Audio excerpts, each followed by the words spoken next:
Sekarang kita tinjau ya proses sintesis komposit nanokarbon itu dengan proses nebulized spray pyrolysis. Jadi di sini kita punya ya. Jadi pertama kita siapkan terlebih dahulu nebulator. Nebulator di sini gitu ya. Ini tempat menampung minyak goreng bekas ya, yang kita sudah larutkan katalis pyrosen pada konsentrasi tertentu. Dan nebulizer tersebut gitu ya, itu dilengkapi dengan heater. Jadi ini dipanaskan ya terlebih dahulu. Jadi minyak goreng bekas ya dan pyrosen yang sudah terlarut di dalamnya itu diuapkan. Dan ini uap minyak goreng tersebut ya itu didorong oleh gas nitrogen ya, gas nitrogen yang sudah disiapkan dari tabung G ini ya. Jadi fungsi gas nitrogen ini dia mendorong uap minyak goreng ya yang sudah ternebulisasi itu masuk ke dalam furnace ya. Jadi masuk ke dalam furnace. Jadi ini furnace horizontal B gitu ya. Dan di dalam furnace ini dia sudah ditaruh ya di sini di bagian E ini. Ini tabung kuarsa penyangga substrat. Jadi kita sudah taruh ya di tempat E ini, di tabung kuarsa ini gitu ya. Kita sudah taruh karbon aktif. Ya, karbon aktif yang kita sudah sintesis dari kulit buah salak. Jadi tadi hasil penguapan pada nebulator gitu ya, itu akan didorong masuk ke dalam furnace gitu ya oleh gas nitrogen, dan itu akan mengendapkan, kita harapkan ya akan mengendapkan nanokarbon ya di atas karbon aktif yang kita sudah taruh sebelumnya di tempat E ini ya. Jadi kita harapkan ya pada kita operasikan ya furnace tersebut ya pada selang waktu tertentu dan pada temperatur tertentu ya. Jadi pada saatnya nanti kita bisa ambil ya sampelnya itu berupa komposit nanokarbon yang sudah terdeposisi di atas karbon aktif yang sudah kita taruh dari awal proses tadi ya. Dan ini rancangan percobaan yang digunakan. Jadi kita gunakan berbagai temperatur operasi dari 650 sampai 750. Konsep waktu reaksi kita set sama ya, konstan 20 menit. Konsentrasi katalis kita variasikan dari 0,015 sampai 0,025 ya. Jadi 3 variasi, 0,015 gram per mili, 0,02 gram per mili, dan 0,025 gram per mili ya. Jadi kita variasikan temperatur operasi dan juga konsentrasi katalisnya. Dengan di sini variasi percobaan dengan prekursor minyak kelapa sawit bekas.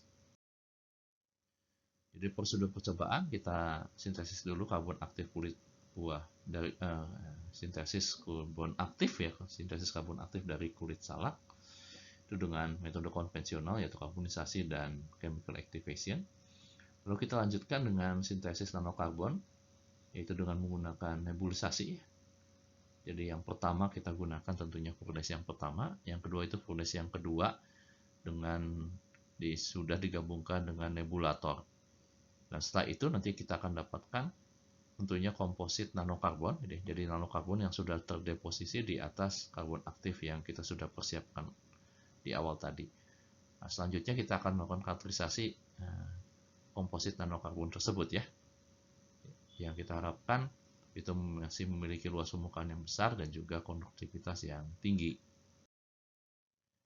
Ini pembuatan karbon aktif kulit salak ya, ini dari pengeringan, penghalusan, jadi dibuat uniform ukurannya, lalu pengayakan, prekarbonisasi, dilakukan karbonisasi sehingga kita bisa dapatkan char, dan dari char itu kita aktifasi dengan KOH, dan kita lanjutkan dengan pyrolysis ya, karbonisasi akhir, dan ini kita lakukan pencucian dan pengeringan. Jadi kita akan dapatkan karbon aktif yang akan kita gunakan sebagai substrat pada proses nebulisasi selanjutnya ya. Jadi dari sini kita dapatkan karbon aktif kulit buah salak ya. Ini aktivasi dengan KOH, dan di sini sudah dikategorisasi di penelitian sebelumnya. Ini sudah mendapatkan luas permukaan sampai di atas 2000 meter persegi per gram. Sedangkan ini sintesis nanokarbonnya kita buat dulu larutan prekursornya. Jadi larutan prekursor itu merupakan larutan minyak goreng bekas yang sudah dilarutkan ferusen pada konsentrasi tertentu. Lalu ini persiapan media tumbuhnya, growth medium untuk CNT dan rangkaian alat. Kita atur laju alir gas nitrogen, kita set konstan.